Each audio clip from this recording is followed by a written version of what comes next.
New Sith 1 to 4. Star Wars June 1, 2026. Chapter 1.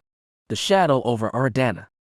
The Sith warship emerged from hyperspace, its slate gray hull casting a shadow upon the world below like a predator floating above the surface.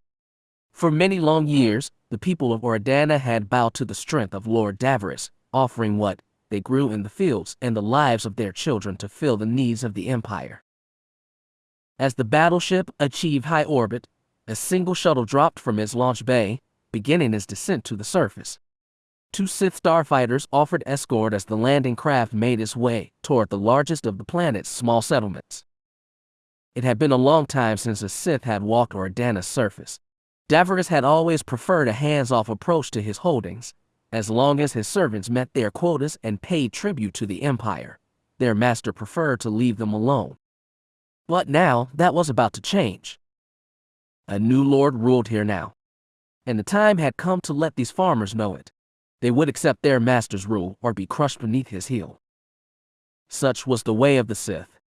Kira Lillis wiped the sweat from her brow. The sun had only been up for a half hour, and already she felt soiled. The hot morning wind whipped at her black hair, blowing her ponytail like an ancient battle flag from the days before the Empire. She waited, pausing while the latest code she had entered took effect. She checked the final reading on the collection tower, her 6th this morning. She watched as the numbers on the collector rose, making sure everything was functioning perfectly before she made the long climb down. So much fuss, the 15-year-old thought to herself. So much trouble for something so easily gathered from anywhere on the planet. It was the height of the spore season now, and every collector had to be running smoothly, lest their numbers be short this month. It was tedious, time-consuming work. Every 3 days before dawn she would groan, crawl out of bed, ready her swoop bike, and make her circuit.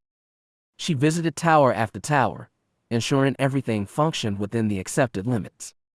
It was dull, repetitive labor, especially for a girl like Kira, who felt that a droid could do this just as well as she could. Of course, that did not mean she would shirk her duty. She smiled slightly. It would not do for the Overseer's own family to miss their quota this month, and as long as she was around, they would not. The spores they farmed were a necessary export.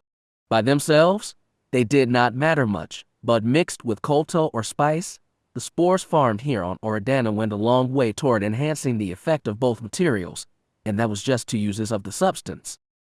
It made their labor valuable to the Empire. Valuable enough that Kira's father had been named Overseer, trusted with keeping everything running smoothly. It was for that reason that Kira did her job so diligently.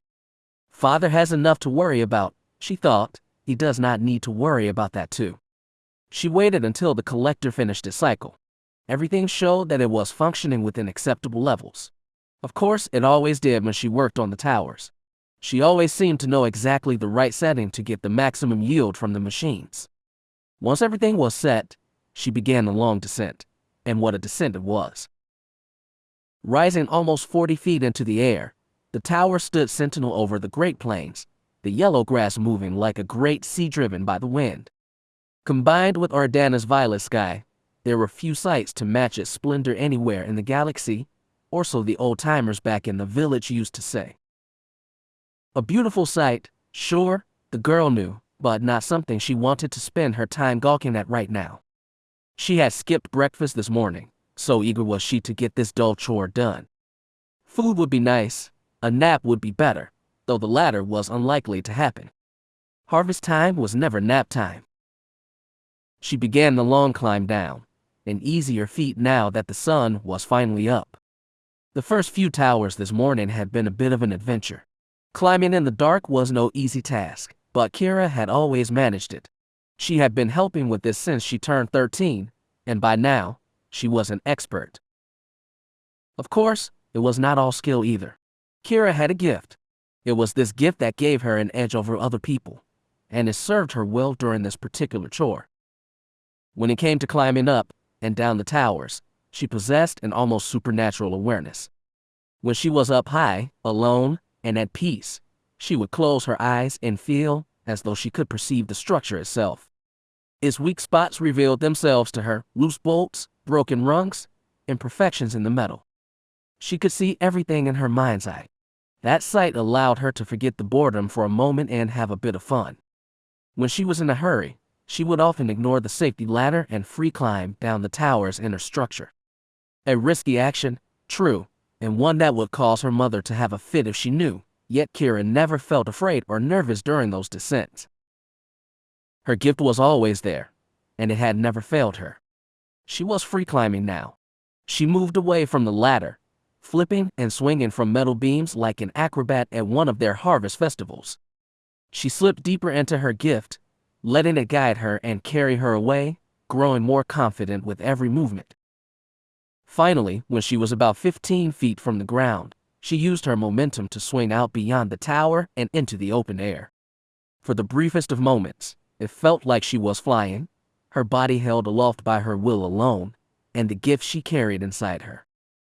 A joyful laugh escaped her throat as she turned her flight into a backflip. Twisting in the air, she willed herself to slow down. An impossible feat, surely, but somehow the girl managed it as time seemed to stop. Then, she gently touched down, breathless, excitement coursing through her from the simple joy of being alive. Impressive. She jumped, the lightness and power vanishing, replaced by sudden shock. She gasped and spun around. There stood one of the local boys from the village, the son of their peacekeeper. Roan Wilkes smiled warmly. "Most impressive," he said. Kira felt a blush color her cheeks. She had not heard Ro approach, and a wave of self-consciousness washed over her. "What are you doing here?" she demanded. "Spying on me." The older boy gave her a sly grin. "Would I do something like that?" The girl rolled her eyes. Typical Ro, she thought to herself. Wilkes was a few years older than Kira, having just turned 17 last month. He had been a torment to her in her younger days, always teasing the gawky overseer's daughter. Lately, though, over the past year, that teasing had changed, just as Kira had changed. She felt Wilkes' eyes upon her, taking in her appearance. Gone was the skinny, boyish girl from 5 years past. In her place stood a young woman, athletic but shapely. Her blue eyes were clear, intelligent, and fiercely independent. A proper young lady now, her mother had proclaimed, though there were times Kira felt like anything but a lady. Rose seemed to enjoy looking at her. Probably, she hated to admit, as much as she had come to enjoy looking at him. Dark of hair and green of eye, he was handsome in the way typical farm boys were, with broad shoulders and muscular arms. He was attractive, she did not deny that, but that did not mean she would simply fall into his arms. She had too much pride to yield so easily, especially to Golan Wilkes' son. "He wants me," she thought. She could sense it. Several times in the past year, she had heard her father mention, when he thought she was out of earshot, that Golan Wilkes believed their children should marry. On Ardana, such a union was a father's right to arrange, but that did not mean Kira had no voice in the matter. So far, she had not consented to the match, and neither had her father. He still held out hope to see her married to one of the rich landowners in the southern provinces. As overseer, he had enough prestige to guarantee his eldest daughter a grander choice of suitors. He wanted her to marry into a higher social standing. Ro would be a fine choice, she supposed, but such a union would bring little advancement to the family. The Wilkes family may not have liked it, but that was the reality of their world. Besides, Kira was not sure she wanted to become Wilkes' wife. They had too much history. They had known each other for years, their fathers having grown up together and even served together in the Sith Army. Both had participated in the sacking of Coruscant, winning spoils during the raid that finally forced the distant and hated Republic to its knees. Both men had enjoyed the generosity of Lord Davros, returning as conquering heroes. Ro's father had been appointed peacekeeper, while Kira's became overseer for their village and the surrounding towns. Never had Kira been so proud.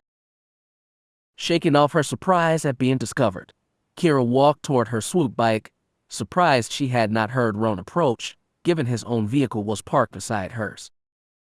"That was impressive," he repeated.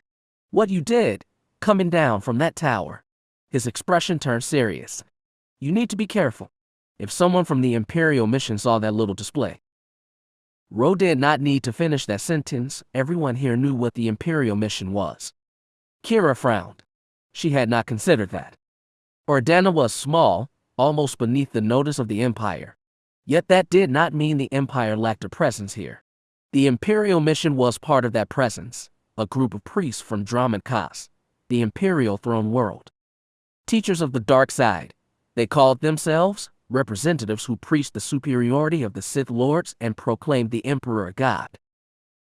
They were strange people, at least to the residents of a simple farming world.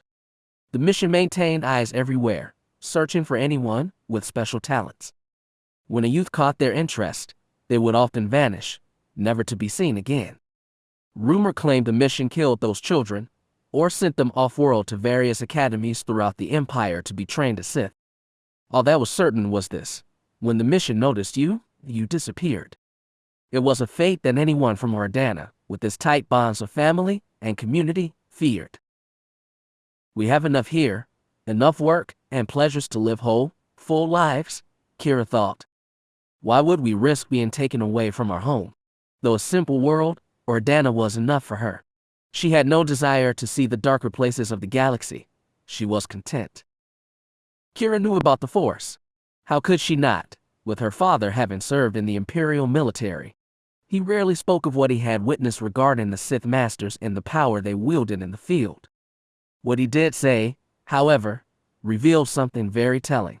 Despite his pride in serving the Empire, her father, the bravest man she had ever known, feared the Sith Masters. That was enough to give even Kira Lilos pause. The two made it back to their vehicles. The wide-open plain stretched before them. In the distance, they could see smoke rising from Orid, the largest settlement on the planet. Normally, Kira would be on her way there now for school, but the harvest took precedence. Most classes remained canceled until the work was done. "Would you like to grab some food?" Ro asked. "I can't, sorry," she replied. "Mother is heading into World today, and she needs me to watch the girls." "How are they doing?" Kira sighed. It was not easy being an elder sister. Pamir is as stubborn and willful as ever. I don't think I was ever that difficult at 12. "I don't know," Ro laughed. "You Liloses have always been pretty stubborn." "Jerk," she said, glaring at him though there was no malice in her words. "Talitha is at least old enough now to help Mother and me. Angel's still a handful, but I think that has more to do with being 4 years old than being a Lilas." "How old is Talitha now?" he asked. 7, 8, and far sharper than me when it comes to doing things around the house. Droids, household machines, I swear the girl is going to be an engineer before she turns 12. Ro laughed at that. "What of Barrick? Has your father heard anything from him?" Kira's brow furrowed. Barrick was her older brother, the one who had spent his life looking up at the stars and pestering their father for tales of his exploits in the Sith army. It should have been no surprise when he left. "The Imperial Navy doesn't give him a lot of time to send holos home," she replied. "He was serving on a cruiser the last time I heard." She tried to push all thoughts of her brother out of her mind. Her father had been furious when he heard of his son's plans to enlist. He had seen enough of war and hoped his children would never have to face it themselves. Her brother had not listened, and now he was off doing who knew what. Such was life within the Sith Empire. She had just boarded her swoop when something large appeared on the horizon, a dark shape against the violet sky. Kira blinked. Starships were not uncommon here, but never one this massive. "What is that?" she asked Ro. The boy shook his head. "It's a battleship, I think," he answered. "Imperial, no doubt." Kira frowned. "What is an Imperial battleship doing out here?" Ro grinned slyly. "I guess we should go find out. Race you into town." Ro gunned his engine, and his swoop accelerated instantly. Normally, his challenge would have prompted Kira to do the same, but she continued to stare at the sky, at the distant warship. A shudder ran down her spine. They were a small settlement, one that never failed to pay tribute or meet their quotas. The Imperial Navy had no cause to be here, none at all. Something twisted within her, her gift, perhaps, warning her of danger. She swallowed hard, trying to soothe her dry throat, and powered up her vehicle. She should have headed home, but instead found her vehicle pointed toward Ord. It would not hurt to take a look, she thought. Father would be there by now. He might even know what was going on. She gunned the engine and sped off across the plains. It is nothing, she assured herself. That ship likely needed to stop for repairs. Besides, whatever had happened, it did not really concern them. The Empire had no reason to be troubled with their humble home. They were nothing in the grand scheme of things. We have nothing to fear, she thought to herself. We are nothing. Chapter 2. The Shadow of the Vanguard. It was quite late in the day when Kira finally got a chance to speak with her father. Everything had happened so quickly since she and Ro arrived in Ord. There had been so much for them to process and so little time to make sense of it all. Kira was not afraid, nervous, perhaps, but not afraid. Father had always been there for her, shielding her from the hardships of the galaxy. She had no doubt that he would be able to do so now. She made her way across the farm, past their old reclamation droid busying itself scanning a section of soil, and past the windmill that supplied most of their power. Like most holdings on the plains, the Lila's home was built underground, sunk into the earth to prevent damage from the severe windstorms that arrived during the winter months. The only visible entrance was a small stone dome that opened up onto the plains. It was a modest place, but to the Lilos family, it was home. Most people would have been surprised by how small it was, likely believing the overseer should possess greater holdings, and estate comparable to those of the southern farmers. Perhaps it should have been that way, but Ander Lilos had been a farmer and a soldier long before he was named overseer. The farm had been in their family for 3 generations. He could have moved his family to more luxurious accommodations, but that was not his way. He remained a simple man with modest tastes. As long as his family had enough room to flourish, he was content. Overseer Lilis was a loyal son of the Empire, and had little time for ambition. That was for the Moths and the Sith Lords. She found her father working in the underground garage, cleaning and servicing his old blaster pistol. The sight surprised his daughter. Father had barely touched the weapon in a year. The people he oversaw had been humbled long ago, and he never needed to carry a blaster, even when confronted with disputes. Usually, his stun baton was enough. The fact that he was arming himself now did little to allay her fears. She and Ro had arrived in Ord to find the entire village had turned out. Nowhere near as large as Dana City, the planetary capital, Ord was a major processing center for the spores and crops that the surrounding farms yielded. Its high walls shielded the processing plants and warehouses from the planet's harsh winds. The settlement had a population of about 300 humans, though aliens occasionally visited as crew members from freighters or transports. Few tried to settle here, as the Empire's disapproval of non-humans was strong even on the rim. Kira saw a pair of Twi'leks in the crowd but did not recognize them. They were likely just strangers passing through. The town square was packed by the time they arrived. The steps of the squat government building were crowded with the Imperial personnel who kept the village running. Secretaries, bureaucrats, and Imperial missionaries stood side by side with the soldiers assigned to the world. Kira smiled when she spotted her father among them, standing next to Ro's father, the local peacekeeper. She thought to wave but stopped when a massive hologram appeared in the center of the square. The government public address system had been activated. No one was startled by this, as it was common to receive transmissions from Moff Gallic, the planetary governor. Typically, these transmissions announce new quotas or informed the citizens of another Imperial victory. This transmission, however, was clearly not from the Rotund Moff. The man towering above them wore robes of midnight black and battle armor, with the lightsaber clipped to his belt. As the crowd looked on, the Sith Lord smiled down upon them. People of Ardana, I bring you greetings and good tidings. I am Darth Fear, your new lord and protector. Mumbled conversations rippled through the crowd. Looks of surprise and disbelief passed from person to person. For too long, the Lord's hologram continued. The IDI system has suffered from the mismanagement of your former master. In his dotage, Lord Davros has allowed your world to fall away from the ideals of the Empire, choosing to focus more on his personal ambitions than the continued success of our realm. The Lord's words surprised Kira.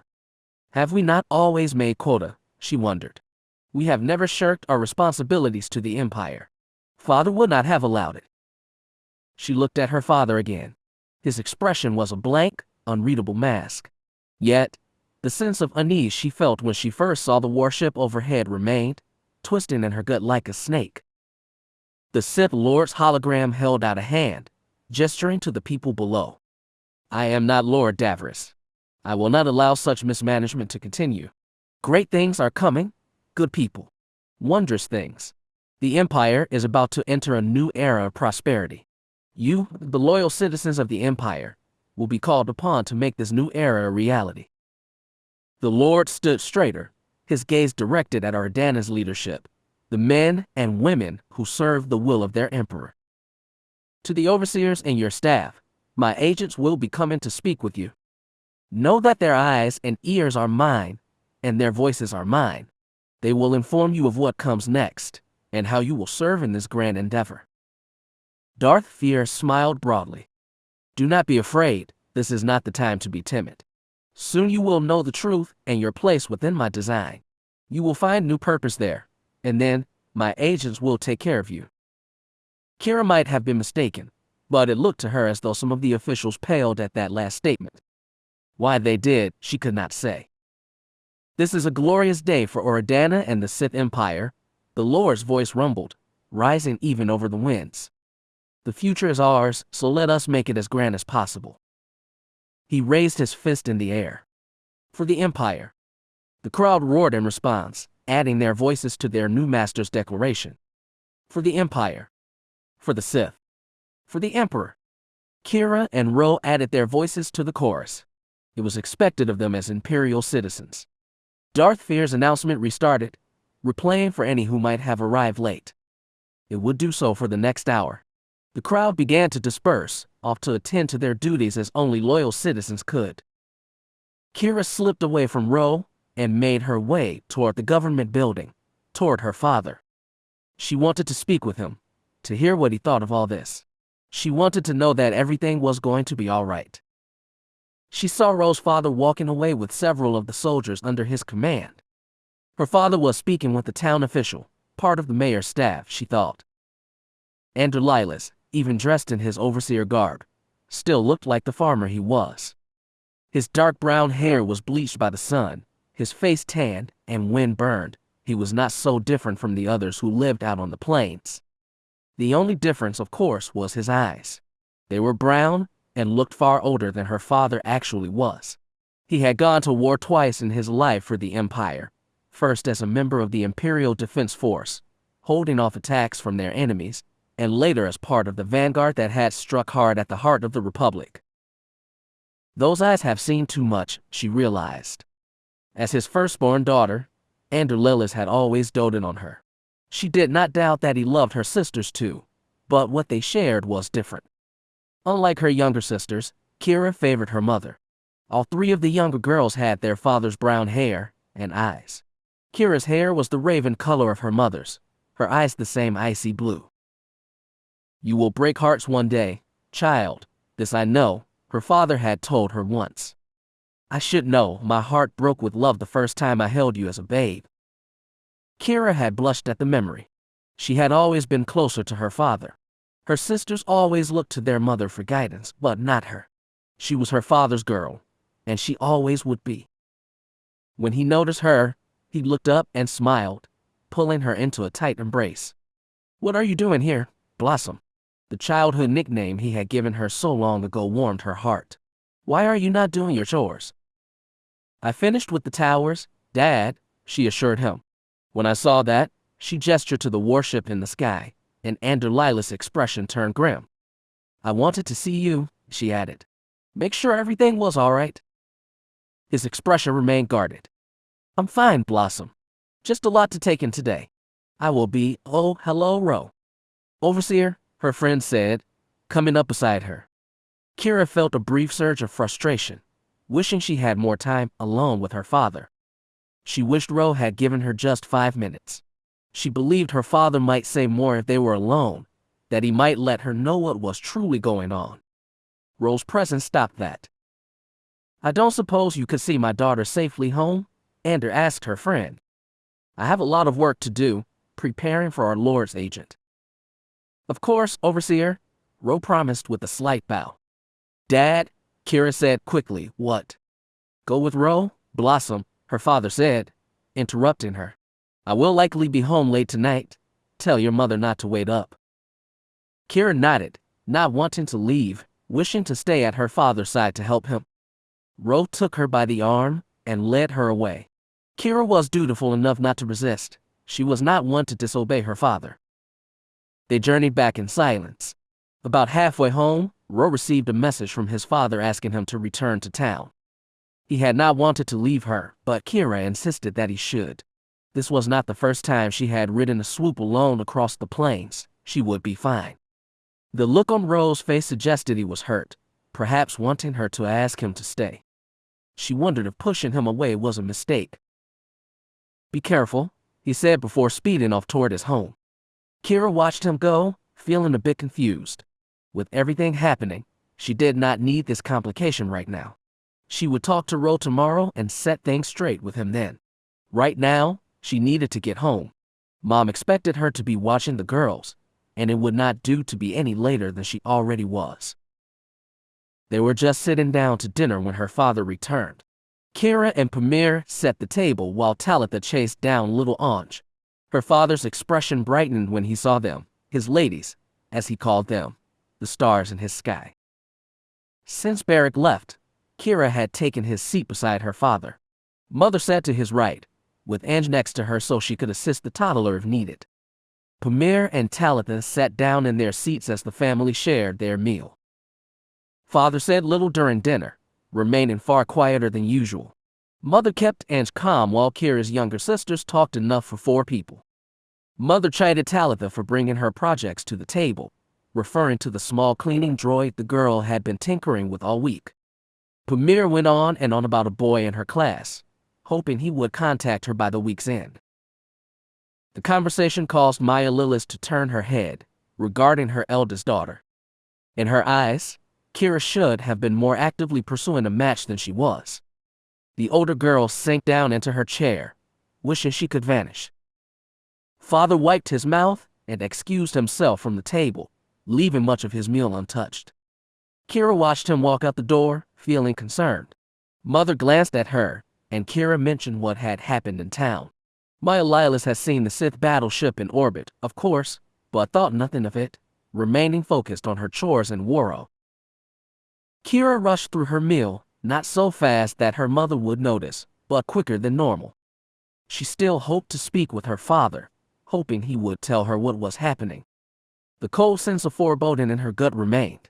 She wanted to be reassured. Father had always been good at that. She needed to hear him say everything would be all right. She needed to know. Her father looked up as she entered the garage. He had not changed out of his uniform.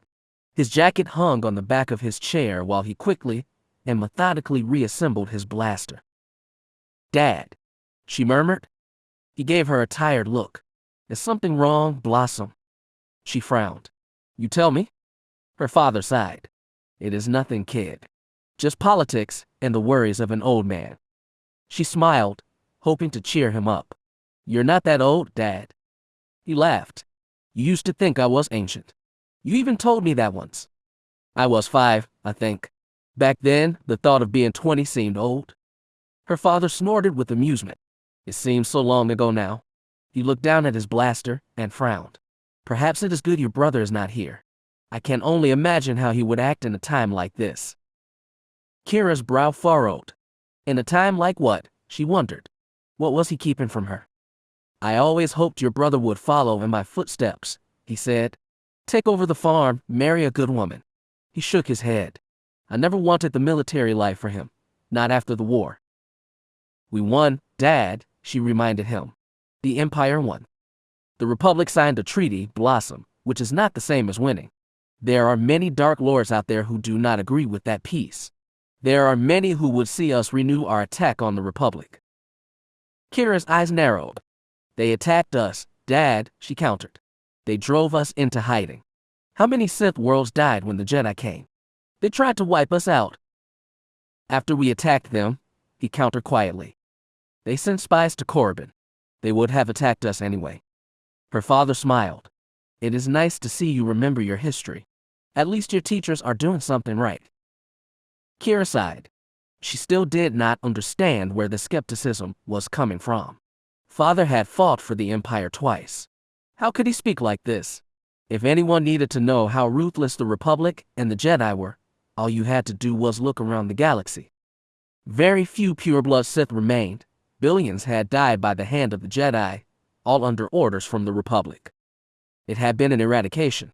Why shouldn't the Empire seek vengeance? There are Sith Lords who seek to pick up where we left off. Perhaps the Emperor in his wisdom will grant them that wish. I just don't want to see my family swept away because of the desires of ambitious men. Qi'ra was not sure how to respond. Is this about Lord Fear? Her father nodded. I served under many Sith Lords during my time in the army. Though powerful, our masters can be fickle. They let their personal desires get in the way of the Empire's goals. Normally, the Emperor keeps them in line, but we have heard so little from him these past few years. The more ambitious Sith are starting to take notice. Dad, Qi'ra asked, are we in danger? Life is danger, Blossom.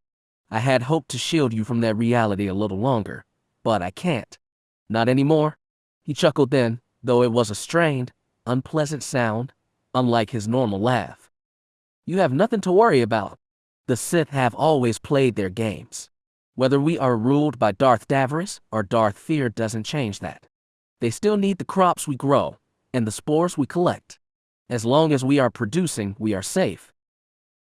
Father finally finished with his blaster. He spun it expertly before sliding it back into his holster, then rose from his chair. Qi'ra, not entirely sure why, ran to him. She threw her arms around him, hugging him tightly. Dad, she murmured against his chest. She remained that way for a while, comforted by his presence, his warmth, and the familiar scent she had known since she was a child. It will be all right, girl, he promised, gently patting her back. Everything will be all right. Chapter 3. The Ignited Ember. It was a place Qi'ra Lillis had come to know well. It had been late when she finally fell into bed. Mother had been busy with Ange, which meant Qi'ra needed to see to Talitha and Pamir.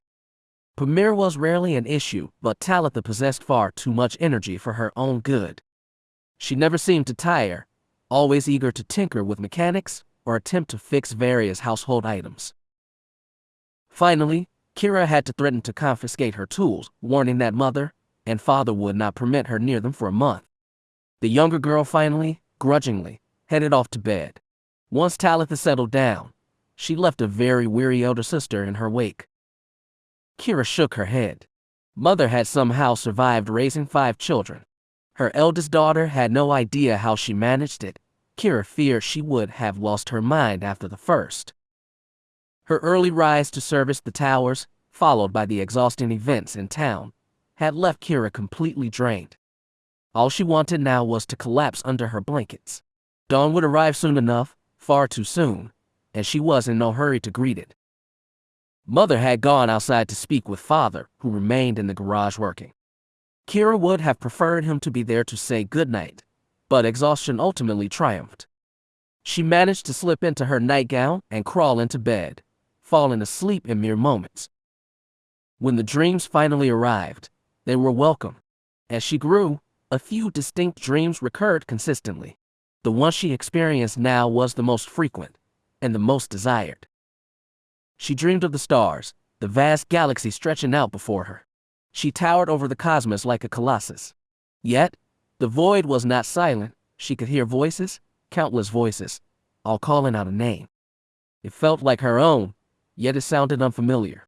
It was strange, deeply unusual, and yet so intimate that it felt woven into her very being, much like the stories her mother told her during childhood. The voices, a shifting tide of cheers, wails, prayers, and curses, enveloped her. It was intoxicating. Fear, love, worship, and hatred. It was difficult to comprehend how she could ever inspire such intense emotions in others. What could she, a simple farm girl, ever due to cause the galaxy to take notice. She was insignificant after all, and insignificance was likely all she would ever know. A quiet melancholy settled over her at the realization that her life, though full, would likely never expand beyond these borders. It was a familiar sorrow, but it lingered. Greatness was not meant for the Lilas family. What would she even do with greatness if she encountered it? How could she? The dream shifted. She felt herself being pulled and allowed it to happen, experiencing no fear because she knew what awaited at the end of the descent. She closed her eyes, feeling warmth radiating across her face. In the tranquility of the dream, she felt suffused with light, comforted by it. It felt like slipping into a warm bath on a freezing evening. It felt like the universe paused. She opened her eyes and looked around. She had arrived. She was uncertain what this place was. She had never seen it on a holocron or in her history text. Towering pillars rose above her, and grand statues of hooded figures dotted the immense hall. Smooth, cool tiles chilled her bare feet. She passed a window, looking out over a sprawling cityscape. Speeders of every description filled the sky, more traffic than she had ever witnessed, all moving in precise patterns toward destinations she could not fathom. Around her milled hundreds of humans and aliens. Some she recognized, while others were complete mysteries, their distinct faces reflecting every color of the rainbow. Gentle voices conversed, discussing matters she could not entirely comprehend. All were clad in cream-colored tunics and breeches, their robes swishing around their ankles as they walked. A profound air of serenity and warmth filled the space, enveloping Kira. She had visited this sanctuary many times in her sleep, or rather, she had visited him. She smiled and began walking, requiring no directions. She knew the path by heart. She found herself in a grand chamber dominated by a massive fountain, or perhaps several fountains integrated into one structure.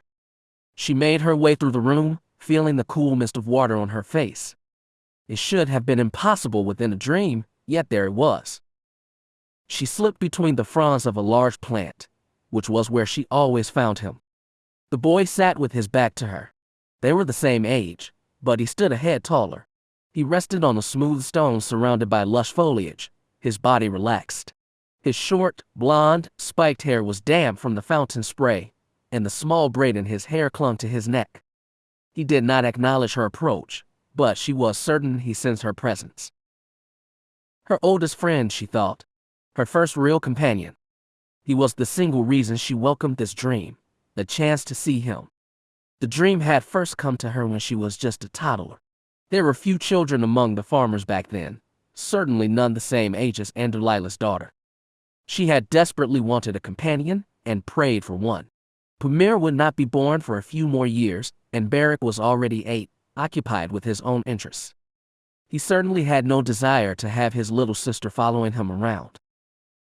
So, one night, she had dreamed of this grand place, and among the many inhabitants, she discovered a boy her own age who was just as lonely.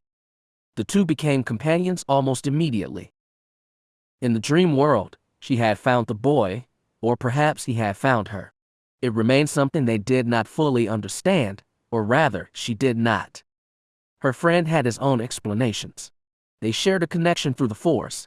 He had informed her a year or so ago.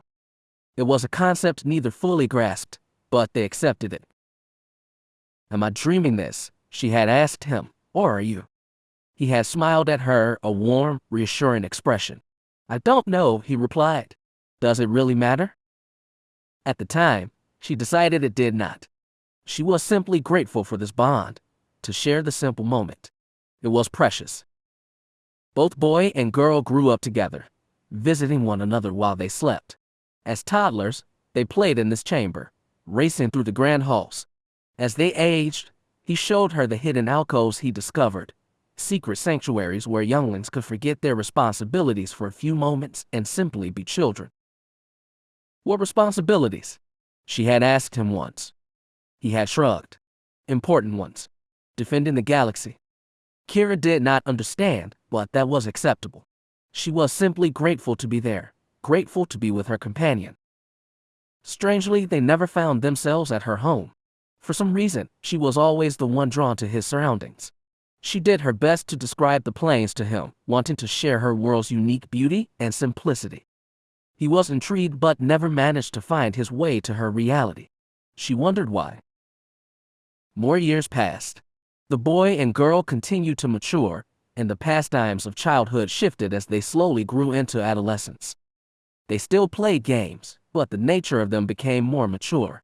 Simple tag among the fountains was no longer enough. Challenges were issued, and prizes were offered, prizes Kira hoped would intrigue him. "If you catch me," she teased, "I might just give you a kiss." The boy grew rigid. "Such things are not permitted," he told her. She frowned. "Why?" "Because they are not," he repeated. "Attachment is forbidden." The detached tone of his words surprised her, stinging her. "Why?" The boy shrugged. "It just is." "But this is just a dream," she reminded him. "Can't you enjoy what is forbidden in a dream?" He sighed. "I'm not certain this is just a dream. It is complicated." She did not know how to respond. His reaction had startled her awake from a sound sleep, tears dampening her cheeks for reasons she could not entirely explain. Things remained strained between them for a time afterward, but slowly, they returned to normal, or at least as normal as these dream meetings could be. Kira did not want conflict between them. She wanted to remain close to him. It was remarkable how close they felt in the dream, yet neither had ever shared their name with the other. They were content to simply exist. It had been enough for both of them. It was difficult to believe, but she felt a stronger connection to her dream companion than she ever had to Ro, who was flesh and blood. To care so deeply for a phantom, someone who might not even exist, felt irrational, yet she cared immensely, and she did not know how to stop. She had not seen him in a long time. Several months had passed since they last spoke. Kira was uncertain why, as she simply had not dreamed of him. That absence had been deeply troubling, and she had come to miss him, fearing she would never find her way back to this sanctuary. She was grateful to be proven wrong. Unsure if he noticed her, she stopped just a few steps behind him. She smiled shyly. "Hi," she said, her voice barely a whisper. He tilted his head slightly. "Hello again," he murmured, rising to greet her. "Welcome back." Their eyes met, her blue gaze meeting his hazel one.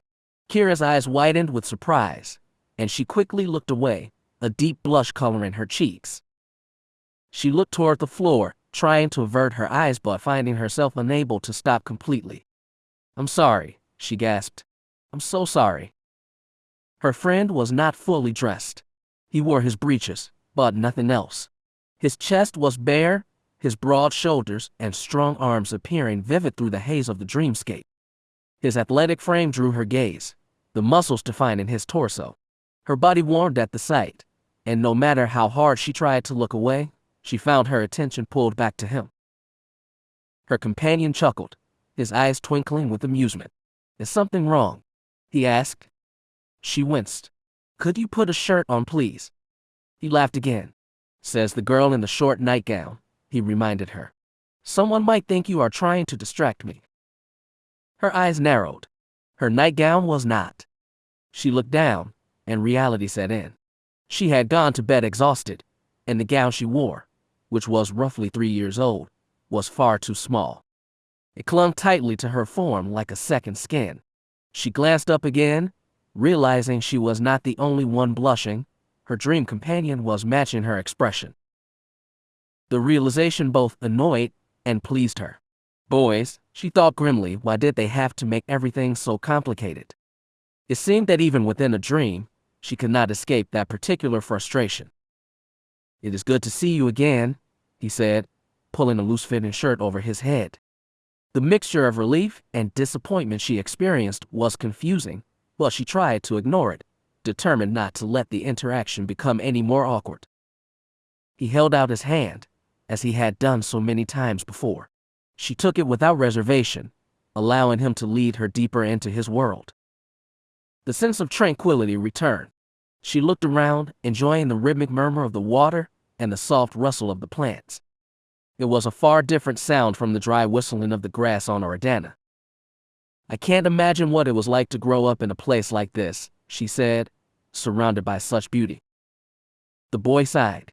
We were proud of this sanctuary, he said with a melancholic smile. Maybe that is why I am always drawn back here. I spent so much time here. We spent so much time here. He shook his head. It has been almost 5 years and I still miss it. Her brow furrowed. Why do you miss it? It was destroyed during the war. The entire temple was ruined. A shiver ran down her spine, accompanied by a sudden chill she had never experienced before. A loud detonation shook the chamber, causing the walls to vibrate violently. Her friend's hand slipped away, and he looked around, his features tightening with anger and regret. No, he said. I don't want to dream about this. His grip tightened on Kira's hand as he pulled her away, his sudden urgency inciting panic in her. What is it? She demanded. What is happening? We are in a nightmare, he informed her grimly. Mine. You have to wake up right now. Why? What is this place? What is going? He seized her by the arms and shook her. Wake up, he shouted. But I? Wake up. The distinct crackle of blaster fire filled her ears, and Kira Lillis awoke. A nightmare was waiting for her when she did. She awoke to the sound of her bedroom door splintering. Sitting up in bed, she stared forward, her eyes wide with shock as 2 armed troopers entered her room, targeting her immediately. There was a brief moment of stunned silence, and then the lead soldier spoke. Bring the girl. Yes, sir, the other replied. She flung off her blankets and tried to run, attempting to dart between the soldiers, but they were too fast. One seized her arm, wrenching it painfully behind her back. She cried out in pain, struggling against the hold, but it was futile. Take her outside, the lead soldier commanded. I'll finish up in here. The soldier forced her forward, his grip like an iron vise, pushing Kira out into the hallway. She shouted, her words thick with terror and confusion, demanding to know what was happening. Her father was the overseer. They had no right to do this. The man offered no response, simply driving her forward with enough force to threaten her joints. He pushed her directly into a chorus of screams. Ange was wailing, while Premier and Talitha shouted and wept, crying out for their mother. Her mother was screaming angrily, shouting defiance at the man who had invaded their sanctuary. Kira caught a brief glimpse of her. A trooper held her mother by the arm, as well, shoving her back into her room and slamming the door shut. Everywhere she looked, she saw soldiers. Their dark gray armor bore the insignia of the Empire, but the situation made no sense. Father served the Empire loyally. Why would Imperial troopers do this? Why would they invade their home? The troopers were tearing the residence apart. Kira caught sight of one place in a compact device on the wall, though she could not identify it as events unfolded too quickly. The soldier forced her up the steps.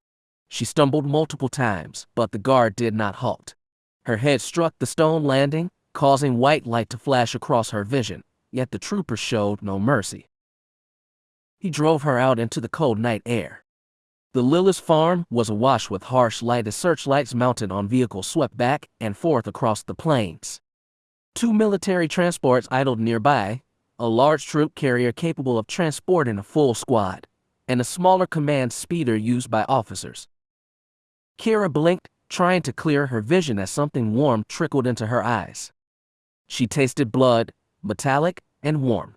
The soldier shoved her again, forcing her into the center of the clearing as passing troopers glanced her way. Finally, her captor forced her to her knees. At last, Kira could see what was happening, though it defied logic. The entire world had descended into madness. She observed an Imperial officer typing on a datapad. At his side stood a woman whose garments identified her as a member of the Imperial mission. She spoke briefly to the officer before entering the transport. Yet, there was no sign of her father. Why was he not here? Why was he not stopping this? Dad! Kira shouted. Dad! Suddenly, an invisible force clamped around her throat. She gagged, desperately gasping for air as her lungs burned. Silence, wretch, a harsh voice growled. Her hands were suddenly freed, and she raised them to her throat, attempting to pry away whatever was choking her, but her fingers clawed at empty air. Dark spots began to dance across her vision. "Stop it!" a familiar voice cried out. "Leave my daughter alone." The unseen pressure vanished instantly. She collapsed forward, coughing and weeping on the ground. It was only then that she saw her father, and it was then that her heart broke. Andrew Lillis was on his knees before the garage, his uniform jacket stained, and the knees of his trousers torn. His hands were bound securely behind his back, held down by 2 soldiers. Then, Kira saw the man responsible for this cruelty. A wave of frigid terror washed over her. He wore heavy robes of black, his chest protected by a dark gray breastplate. A lightsaber hung from his belt. She had only ever seen holos of the weapons utilized by the Sith, but she recognized it instantly. He appeared human, but his physical form seemed corrupted. His skin was a sickly, bone-white pallor under the vehicle lights, but that was not the most unsettling attribute. When he turned to look at her, Kira saw his eyes, fierce, yellow orbs that burned with dark energy, eyes that absorbed everything but offered no warmth. He smiled coldly down at her. "Welcome, my dear," he said smoothly. "How pleasant of you to join us." The man stepped away from her, turning his attention back to her father. Andrew Lillis did not struggle. He looked up into the eyes of the Sith who had invaded their home. Over the rumble of the transports and the movement of the troops, Kira could still hear the muffled screams of her mother and sisters echoing from beneath the ground. When the Sith spoke, his voice cut cleanly through the din. It was a cold, commanding tone. "Do you know who I am, Andrew Lillis?" Her father sighed, bowing his head in resignation. "I know, my lord," he said quietly. "You are Lord Fear's agent." "I am Lord Fear's enforcer," the Sith corrected, his eyes and ears on his mudball. He shook his head, appearing almost bored by the destruction of the Lillis home, as though completely accustomed to such violence. "Can you guess why I have come?" "Yes, my lord," her father replied. "And why is that?" Andrew closed his eyes. "Lord Fear wishes to replace the old overseers. He views us as a threat to his rule." The Sith let out a mocking laugh. "You overestimate your importance, Worm. If Lord Fear felt threatened by you, he simply would have ordered an orbital bombardment to reduce this coordinate to glass. Our bombers would have incinerated these fields." The Sith stood before her father, casting a long shadow. When he spoke again, his voice dropped to a near whisper, yet Kira heard every word perfectly. "This is about tradition. Sith tradition. Lord Fear considers himself a traditionalist. When a lord is overthrown, his entire power base must be systematically dismantled. There must be no residual resistance, no ghost of the past remaining to challenge the future." The Sith leaned closer, forcing her father to look at him. In the presence of such dark authority, Kira's father, the bravest man she had ever known, flinched. Such was the terrifying influence of the Sith. "I will admit, Lillis," the Sith hissed, "I have found this assignment incredibly tedious. I have been dealing with you parasites all day, ensuring the path is clear for your successors. I am thoroughly bored with it, but my master's directives must be executed. Is that not so?" "Yes, my lord," her father whispered. "An order must be obeyed." The enforcer grinned. "I am pleased you understand. Now, let us conclude this matter. I have 5 more administrative districts to clear before dawn." The Sith turned, walking away as though her father were utterly inconsequential. Andrew spoke up, desperate to recapture his attention. "I am a loyal subject of the Empire. I accept our Lord's judgment and expect no clemency. All I ask is that he spares my wife and daughters. They are simple agrarian folk, posing no danger to our Lord or the realm." The Sith paused, appearing to consider the plea. "You wish for me to grant them amnesty?" "They are no threat to the Empire," her father repeated. The enforcer's yellow eyes shifted back to Kira, appearing to pierce right through her form, assessing her very soul. She shuddered and lowered her gaze, offering no resistance, but deep within her mind, a tiny ember began to spark. "The dark-haired one has already been claimed, I am afraid," the Sith replied. "Your successor, Overseer Wilkes, requested her. She is to be his son's prize." Kira's eyes widened in horror. Wilkes. Golan Wilkes, Rose's father. She was to be handed over as a trophy. Rose's father was replacing her family, and he had known this was coming. Shock and revulsion flooded her thoughts, but beneath the horror, a profound rage ignited, fueling the inner flame. Kira will submit to her duties, her father said desperately. She is a compliant child. For her sake, the enforcer remarked, she had better be. The Sith glanced down toward the subterranean entrance, where the distant, muffled cries of her family remained audible. And what of the others? I should simply release them. They are entirely innocent, my lord, her father pleaded. The Sith smiled, a cruel expression crossing his pale face. Perhaps you are correct, he murmured, unclipping a small transmitter from his belt and holding it up for her father to see. Anders' expression shattered into pure panic. My lord, he gasped. And now, the Sith said with dark satisfaction, I release your family from their burdens. No, her father screamed. The Sith depressed the ignition switch. Night instantly turned to blinding day as a cataclysmic explosion tore through the plains.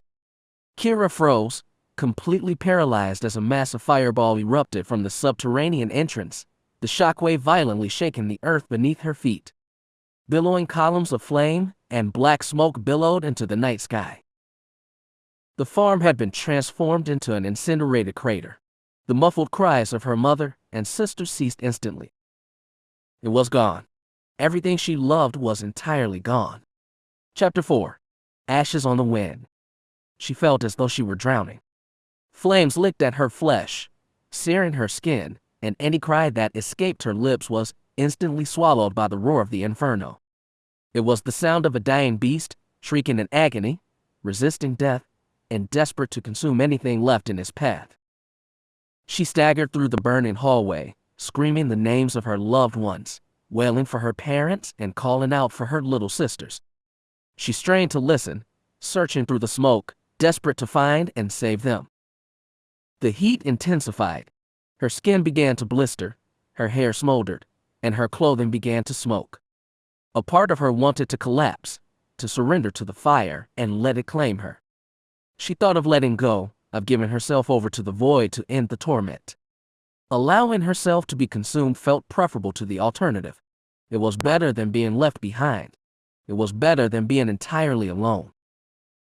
As she began to sink, a sudden realization struck her. She was not alone. Her eyes snapped open. She refused to be denied. She would endure this.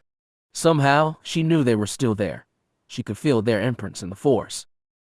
Pamir, stubborn, fiercely independent, and eager to seize life by the throat. She had been at the window when the firestorm hit, crying out for her father. She had believed he would come to save them. He always did. He was. The world flashed.